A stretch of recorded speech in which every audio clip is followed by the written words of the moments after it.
Speaking of airfare, over 40 hours undetected from Missouri to Iran. Now we won't know. It'll take weeks to find out for sure. The complete level of decimation of the particularly one of the main facility that Iran had over there. As we speak, there are sirens going off in Qatar right now. They are expecting an Iranian strike there against the U.S. base there, and I'm going to call it Qatar and Qatar interchangeably because in my lifetime it's been called both. Yeah. But they have shut down airspace over there right now as a defense mechanism.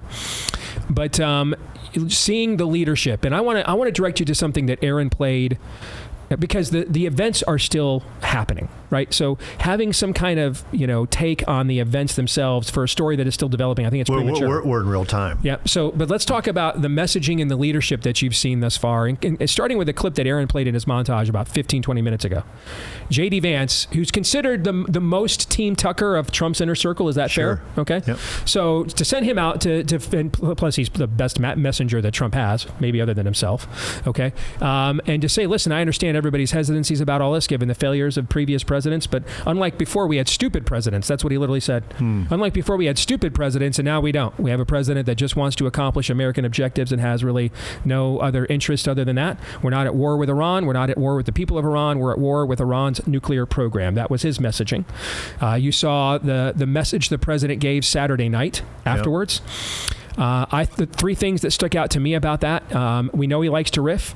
I think he wanted to send us a message. I'm all business here. There was no riffing. Number two, I don't know that I've ever heard a president say, "We love you, God," before, like in my entire lifetime. I don't think I've ever heard that. And I think that he was making kind of a personal appeal. I think he did kind of riff on that one a little bit.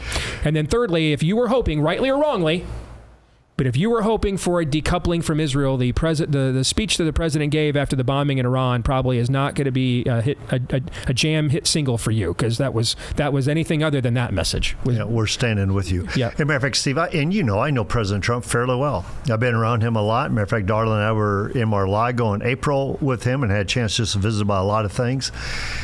And so I think I can read him. When he gave that press conference, I saw him as this was a weighty decision, and he did not take it lightly. You can tell I did not take this lightly. But when he said, I want to thank a lot of people, and he said, beginning with thank you, God, and then broke off into love you, God. To me, that was from the heart. It just exposed his heart, and almost like love you, God, mean I hope I did right by you on this one. And I thought that was a very touching moment that will go down in the legacy of his presidency. I agree. So what do you think in terms of how this has been conducted from what you've seen from a leadership perspective so far and to what's been presented to the American people?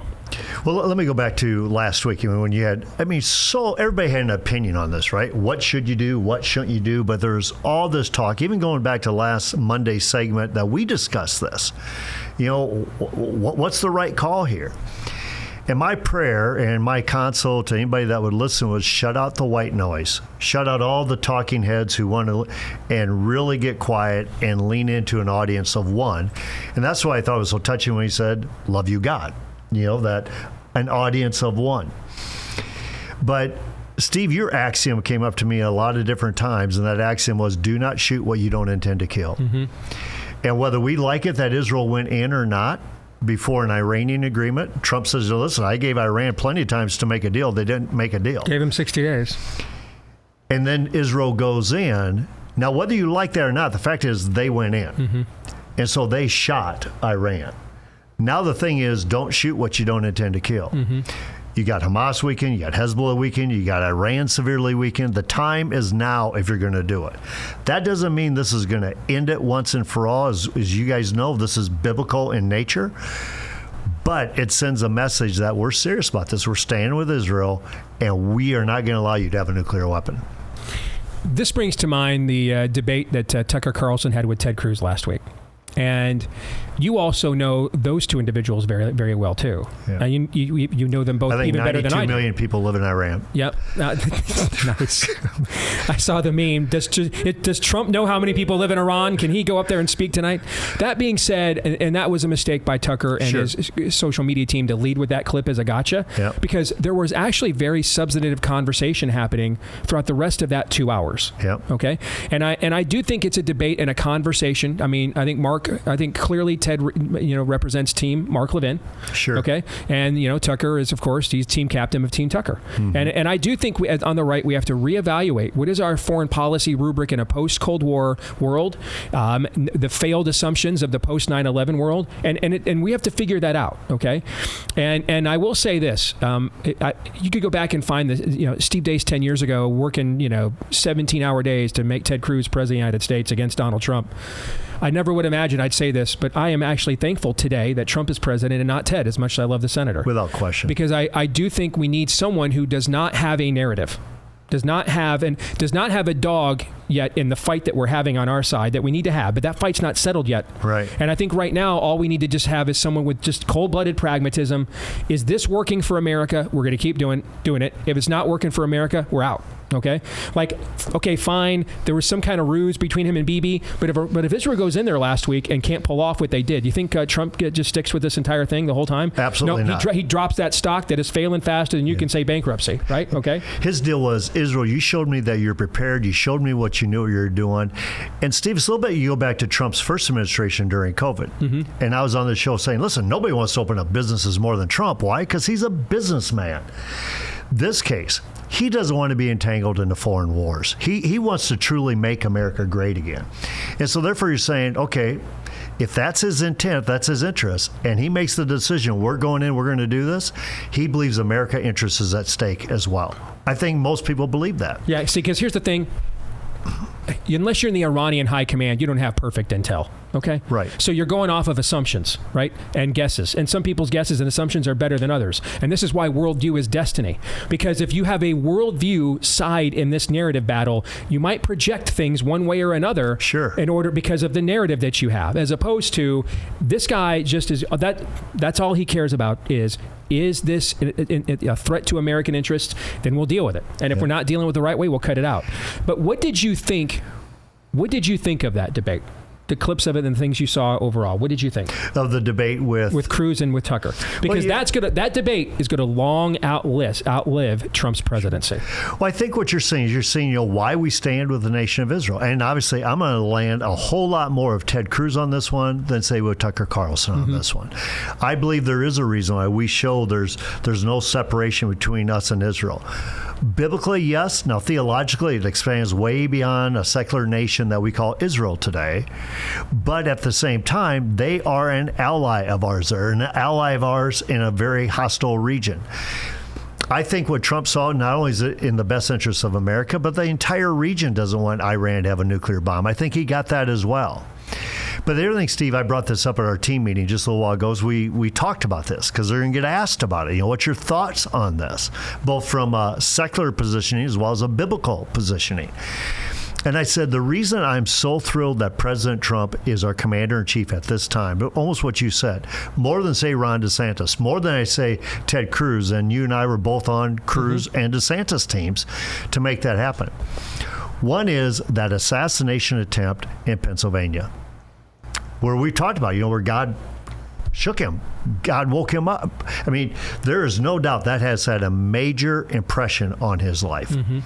But then, two, having the clarity on the decision that I need to make, and then even saying, love you, God, basically saying, I hope I did right by you. Isn't that what all of us talk about? I hope I did right by you. I want to hear the words, well done, good and faithful servant. And it's just like God to use a vessel like Donald Trump to carry out his wishes at this time. And I believe, and this is what Greg Baker brought up in our team meeting, so the gospel can go forth. Mm-hmm. This is an opportunity for the gospel to go forth. And if there's a regime change, that could happen, both for those in Iran, but also for those in Israel. I'm fine with regime change in Iran as long as we ain't the regime doing the changing. Exactly. The Iranian people want to make Iran great again. Go get him, Tiger. Exactly. Yep. Love you, but yeah, that's not for me. Now, update on Qatar, by the way. Yep. Iran, various reports that Iran has launched up to 6 missiles, which is not very many. And there are actual reports that Iran actually gave a heads up to avoid military casualties. They telegraphed this for hours. Yeah. So, in other words, some attempt to maybe save face to their people, to their own people. Yep. Okay. Anyway, finish your point. I'm sorry. Well, because of all this taking place, I know this is going to go into the leadership summit, and you're going to be there. But what I did is I reached out, and I believe now Joel Rosenberg is going to come back to the summit. Joel Rosenberg, as you guys know, has written novels. As a matter of fact, Jan Michelson, your counterpart at WHO, basically said, tell him to stop writing, because all those novels keep coming true. And I think of a novel they wrote called The Persian Gamble. And now you're seeing this get played out here a little bit. But Joel lives in Israel.